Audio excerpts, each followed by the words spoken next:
బాబు గురించి మొక్క తీసుకోవడానికి డిక్లరేషన్ సంతకం పెట్టి టీడీకి వచ్చాడు, తలని నేను అర్పించాడు. ఏం చెప్తారు? కొంతమంది పనికిమాని వాళ్ళు చేసిన ప్రచారం, ఆ ప్రచారానికి తగిన గుణపాఠం.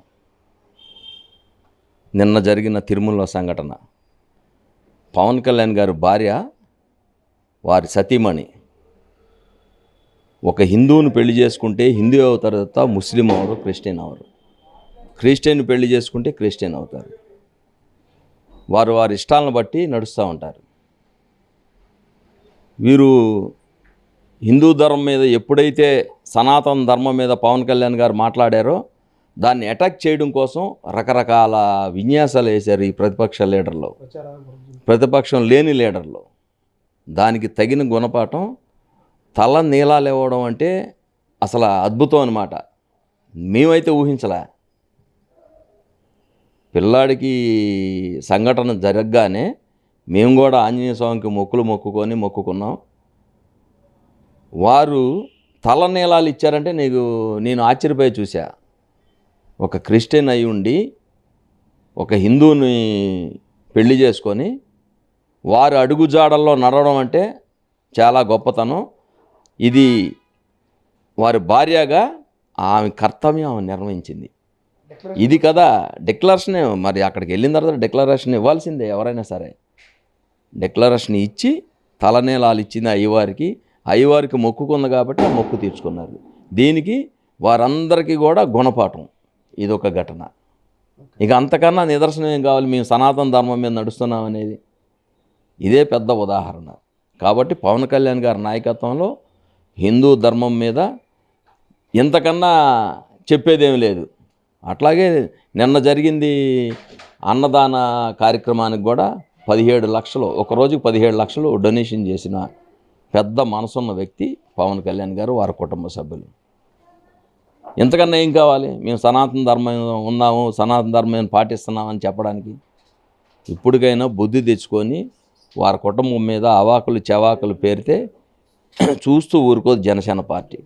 మా అధ్యక్షుడు పవన్ కళ్యాణ్ గారి సతీమణి భార్య రష్యను క్రైస్తవ మతానికి సంబంధించిన వ్యక్తి అయినా, స్త్రీ అయినా, హిందూ సనాతన ధర్మాన్ని పాటిస్తూ ఆమె తిరుమల తిరుపతి దేవస్థానంలో డిక్లరేషన్ సంతకం చేసి మన హిందూ సాంప్రదాయానికి అనుగుణంగా తలనీలాలు సమర్పించి మన స్వామివారికి భక్తి శ్రద్ధలతో పూజలు నిర్వహించి తీర్థప్రసాదం తీసుకొని మన హిందూ సాంప్రదాయాన్ని చాలా గొప్పగా కీర్తి ప్రతిష్టలు పెంచే విధంగా ప్రవర్తించారు. మన జగన్మోహన్ రెడ్డి మన క్రైస్తవ మతానికి సంబంధించినటువంటి వ్యక్తి అయినా మన హిందూ సాంప్రదాయానికి విరుద్ధంగా ప్రవర్తిస్తూ తన సతీమణి అయినటువంటి భారతి గారిని ఏ రోజున మన తిరుమల తిరుపతి దేవస్థానానికి ఒక్కసారి కూడా తీసుకొచ్చిన దాఖలాలు లేవు. ఒక్క ముఖ్యమంత్రి హోదాలో కానీ బ్రహ్మోత్సవాలు జరిగినప్పుడు కానీ ఎప్పుడూ కూడా తన భార్యని తీసుకొచ్చిన దాఖలాలు లేవు. దీన్ని బట్టి ఏమర్థమవుతుంది? మన సనాతన ధర్మం, హిందూ సాంప్రదాయాలను మొత్తం కూడా మా జనసేన పార్టీ అధ్యక్షుడు నిర్వర్ధంగా నిర్వర్తిస్తున్నారని అర్థమవుతుంది. అతను వ్యతిరేకిస్తున్నారని అర్థమవుతుంది. దీన్ని బట్టి ఈజీగా అర్థం చేసుకొని తీసుకోవచ్చు ఆ నిర్ణయాన్ని బట్టి. అంటే ఆల్రెడీ మేము హిందూ అని చెప్పుకుంటాం, మెడలో సిలువేసి హిందూ అని చెప్పని నాటకాలు ఆడే వ్యక్తులను మనం చూసాము. కానీ తాను క్రిస్టియన్ అని చెప్పని తన క్రిస్టియన్ పుట్టినప్పటికీ కూడా మన ధర్మాన్ని నమ్మి పవన్ కళ్యాణ్ గారు ఏదైతే బాటలో వెళ్తున్నారో సనాతన ధర్మం అని చెప్తున్నారో ఆ ధర్మాన్ని నమ్మి ఈరోజు అన్నగారు తలనేల ఇవ్వడం నిజంగా మనందరికీ కూడా చాలా ఆనందంగా, మేము ఎక్స్పెక్ట్ చేయలే.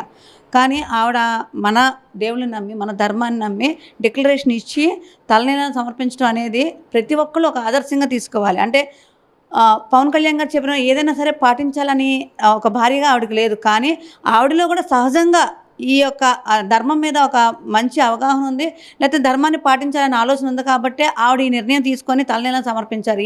అంటే ఈ ఏజ్లో ఎంత ఇది వచ్చినా తలనీలను సమర్పించడం అనేది ఎంతో నమ్మకం ఉంటే తప్పితే, అంటే వెంకన్న స్వామి మీద ఆయన మీద అంత దయ, ప్రేమ అన్నీ ఉంటే కానీ ఆ పని చేయడం కుదరదు. కానీ మరి ఇప్పుడు ఏం సమాధానం చెప్తారు మిగతా వాళ్ళందరూ?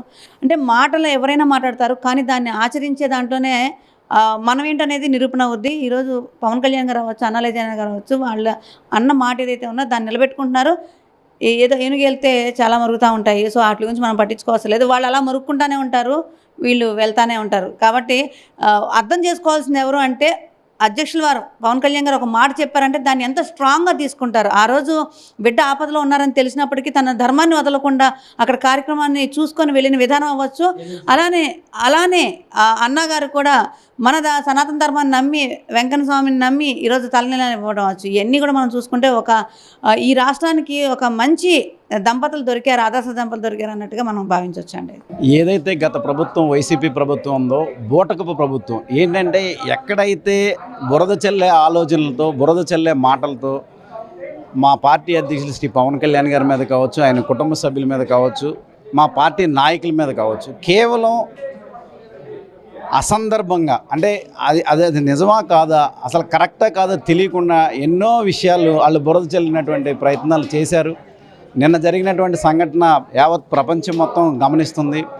సనాతన ధర్మాన్ని పరిరక్షించడమే కాకుండా ఆయన ఒక హిందువుగా ఇతర ధర్మాలను గౌరవించడంతో పాటు సనాతన ధర్మ పరిరక్షణకు ఆయన నడుం బిగించినటువంటి విషయం మనందరికీ తెలిసిన విషయమే. ఆ సందర్భంలో వైసీపీ ప్రభుత్వం అనేక అవాకులు చవాకులు పేలినటువంటి విషయాన్ని మీరు అందరూ గమనించారు.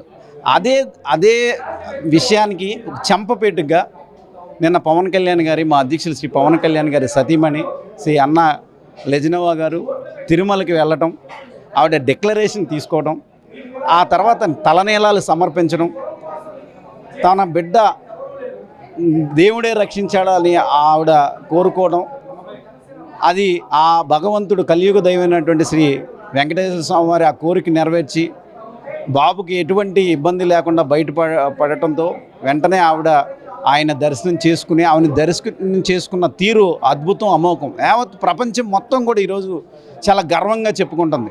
ఆవిడ క్రిస్టియానిటీ అయినప్పటికీ డిక్లరేషన్ తీసుకోవడం, అలాగే తలనీలాలు సమర్పించడం, సాధారణ భక్తురాలుగా అన్న వితరణ కేంద్రంలో పాల్గొని 10 మందితో పాటు కూర్చుని అందరికీ భోజనం వడ్డించి, అలాగే ఆ అన్న వితరణ కేంద్రానికి తన వంతుగా 17 లక్షల రూపాయల విరాళాన్ని ప్రకటించడం యావత్ తెలుగు రాష్ట్రాల్లో ప్రతి ఒక్కరు కూడా చాలా ఆనంద హర్షాల్లో వ్యక్తం చేస్తూ మాకు కూడా ఫోన్లు చేస్తుంటే మాకు కూడా చాలా ఆనందం అనిపించింది. ఆవిడ తలనీలాలు సమర్పించినప్పుడే మేము చాలా అద్భుతమైన విషయం కదా ఇదని చెప్పి మేము చాలా ఆనందానికి లోనయ్యాం. విమర్శలు చేశారు, కానీ లైవ్లో చూస్తున్నారు కదా పవన్ కళ్యాణ్ గారు వాళ్ళ మిస్సెస్ ఒక్కడే ఆవిడే వెళ్ళి తిరుపతి వెళ్ళి తలనీలాలు సమర్పించుకున్నారు. అంటే మాకు ఇక్కడ సనాతన ధర్మం ఎంత ఇదిగా ఉన్నది అనేది మీ అందరికీ కూడా అర్థమవుతుంది. మీరు ఇలాంటివి చూసి కూడా ఇంకా పవన్ కళ్యాణ్ గారి మీద పిచ్చి పిచ్చి కోతలు కోయడం కూడా అది కరెక్ట్ కాదని చెప్పి వైసీపీ వాళ్ళకి తెలియజేస్తారు. చాలా ఆనందంగా ఉందండి. పవన్ కళ్యాణ్ గారు సనాతన ధర్మం గురించి ఎప్పుడు కూడా చెప్తారు, అలాగే వాళ్ళ కుటుంబం కూడా ఆ మాటకు కట్టుబడి ఉంటుందనడానికి నిన్న నిదర్శనం అన్నా లెజినా గారు తలనీలాలు సమర్పించడం. ఎలా అంటే ఇష్టానుసారంగా మాట్లాడే వాళ్ళకి ఇది ఒక చెప్పు దెబ్బ, చెంప దెబ్బ రెండిటికి సమాధానం కింద నిన్న ఇవ్వడం జరిగింది.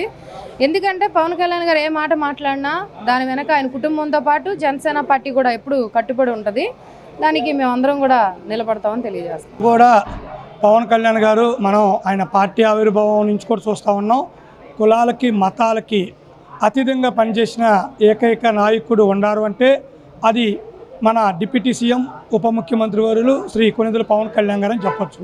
ఎందుకనంటే గతంలో మరి హిందూ గుళ్ళ మీద దాడులు జరిగినా మరి వారు పవన్ కళ్యాణ్ గారు వెంటనే స్పందించారు. క్రిస్టియన్లకి ఎక్కడైనా భంగం కలిగినా వెంటనే పవన్ కళ్యాణ్ గారు స్పందిస్తారు. ముస్లిమ్స్ను అయితే ఎప్పుడు వారు పక్కన పెట్టుకొని మరి పవన్ కళ్యాణ్ గారు వాళ్ళ యొక్క భద్రతా సిబ్బంది కూడా ముస్లిమ్సే అని కూడా మనకు పదే చెబుతూ ఉంటారు. మరి మతాలని గౌరవించే మరి వ్యక్తి పవన్ కళ్యాణ్ గారు. మరి వారొక్క సతీమణి గారు కూడా నిన్న వాళ్ళ బాబుకి బాగోకపోతే మరి తిరుమల దేవస్థానం వచ్చి అక్కడ తలనీలాలు ఇచ్చిన పరిస్థితులు కూడా మనం చూసాము. కులాలకి మతాలకు అతీతంగా ఉన్నది జనసేన పార్టీ. కానీ గత పార్టీ మన వైఎస్ఆర్ కాంగ్రెస్ చూస్తే కులాలకి మతాలకి అతీతంగా కాకుండా ఒకే మతాలకి మరి వాళ్ళు సానుకూలంగా ఉండే విధంగా మరి అనేక రకాల మతాల వారిని ఇబ్బంది పెట్టే విధంగా పనిచేసిన తీరును కూడా మనం గతంలో చూసాము.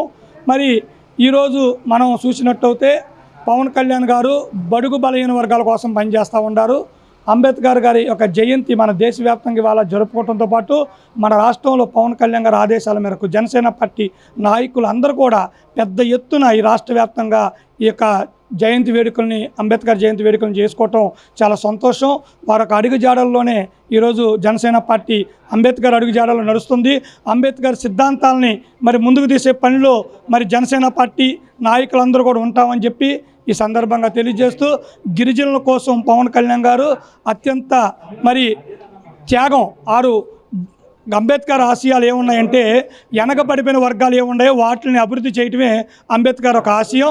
వారి యొక్క ఆశయాలను ఘనంగా పవన్ కళ్యాణ్ గారు గిరిజనులను మరి ముందుకు తీసుకొచ్చి వారి యొక్క అభివృద్ధి కోసం ఎంత కృషి చేస్తూ ఉన్నారో ఈ రాష్ట్ర వ్యాప్తంగా, దేశవ్యాప్తంగా ప్రజలందరూ కూడా చూస్తూ ఉన్నాము. వారికి కూడా హృదయపూర్వక ధన్యవాదాలు తెలియజేస్తూ ఉన్నాం.